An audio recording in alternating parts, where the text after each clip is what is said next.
Vadodara Pandya બ્રિજથી railway station તરફ ખાડાનું સામ્રાજ્ય, વાહન ચાલકો પરેશાન. સંસ્કારી નગરી વડોદરામાં ચોમાસાની શરૂઆત સાથે જ શહેરના મુખ્ય માર્ગોની બિસ્માર હાલત સામે આવવા લાગી છે. ખાસ કરીને શહેરના સૌથી વ્યસ્ત ગણાતા પંડ્યા બ્રિજથી રેલવે સ્ટેશન તરફ જતા મુખ્ય માર્ગ પર રસ્તાની હાલત અત્યંત ખસ્તા થઈ ગઈ છે. ઠેર ઠેર પડેલા નાના મોટા ઊંડા ખાડાઓને કારણે વાહન ચાલકો ભારે મુશ્કેલીનો સામનો કરી રહ્યા છે.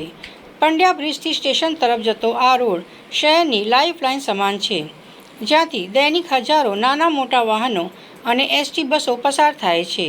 પરંતુ હાલમાં આ રોડ પરથી વાહન ચલાવવું એ સર્કસના ખેલ જેવું બની ગયું છે.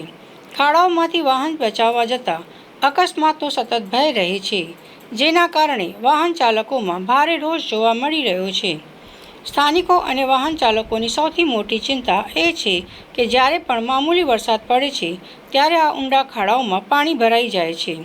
પાણી ભરાવાને કારણે રોડ પરના ખાડા દેખાતા જ નથી, જેને લીધે ટુ વ્હીલર ચાલકો ખાડામાં પછડાવાથી સ્લીપ થઈને પડી જવાના બનાવો વધ્યા છે. ટ્રાફિક જામની ગંભીર સમસ્યા સર્જાય છે. વાહનોના પાર્ટ્સ તૂટી જવાથી લોકો ખિસ્સા ખાલી કરવા મજબૂર બન્યા છે.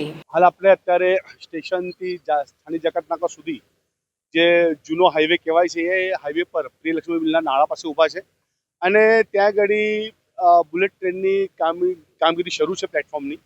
અને એવા સમયે વાત કરીએ તો અત્યારે ડાયવર્ઝન આપેલું છે. ડાયવર્ઝન માટે આ લોકોએ લગભગ 10-15 દિવસ પહેલાં જ એક ડાયવર્ઝન આપીને રોડ બનાવ્યો હતો. પણ અત્યારે જે પરિસ્થિતિ રોડની દેખાઈ રહી છે, ખાડા ખબોચિયા થઈ ગયા છે, લોકોને વ્હીકલ ચલાવતા તકલીફ થઈ રહી છે, લોકો ખાડામાંથી પડી રહ્યા છે. બીજું તમને કહી દઉં કે હાલ વડોદરા શહેરની અંદર તમે જોઈ શકો છો કે ઘણા એવા અકસ્માત કે જે અકસ્માતની અંદર લોકો જીવ ગુમાવ્યા છે. ખાડાની અંદર લોકોની ગાડીઓ સ્લીપ થઈ રહી છે, જેના કારણે જીવ જઈ રહ્યા છે. એટલે વાત તો એ છે કે જે પ્રશાસનની જે કામગીરી પ્રોપર થવી જોઈએ પ્રોપર થતી નથી. ખાયકી અને ભ્રષ્ટાચારનો સૌથી મોટો જો નમૂનો હોય તો આ વડોદરા શહેરની અંદર કે જે અધિકારીઓ લોકોને જીવ જઈ રહ્યા છે છતાં અધિકારીઓ જાગતા નથી. ખબર નહીં આ લોકોની વિચારધારા શું છે. આજે લોકોના જે પણ વેરાના પૈસા છે, તિજોરી ભરેલી હોય તે તિજોરીના પૈસા ફક્ત ને ફક્ત વડોદરા શહેરની અંદર કોઈ મોટા નેતા આવે તો એની પાછળ ઉછાળવામાં આવે છે. પણ લોકોને જે હાલાકી પડે છે, હાલાકીનું જે નિવારણ લાવવું જોઈએ તંત્ર લાવતું નથી. આજની તારીખની અંદર વડોદરા શહેરની અંદર લોકોની માંગણીઓ શું છે કે જ્યારે તમને ટેક્સ પે કરતા વેરો ભરતા હોય તેમની માંગણી 3 જ હોય કે રોડ તો કે સારો હોવો જોઈએ, નળમાં ચોખ્ખું પાણી આવવું જોઈએ, ગટરો એ વ્યવસ્થિત હોવી જોઈએ. પણ આજની તારીખની અંદર ગટરો ઓવરફ્લો થઈ રહી છે, નળમાં પાણી આવે છે પણ ગટર દુર્ગંધવાળું પાણી આવી રહ્યું છે.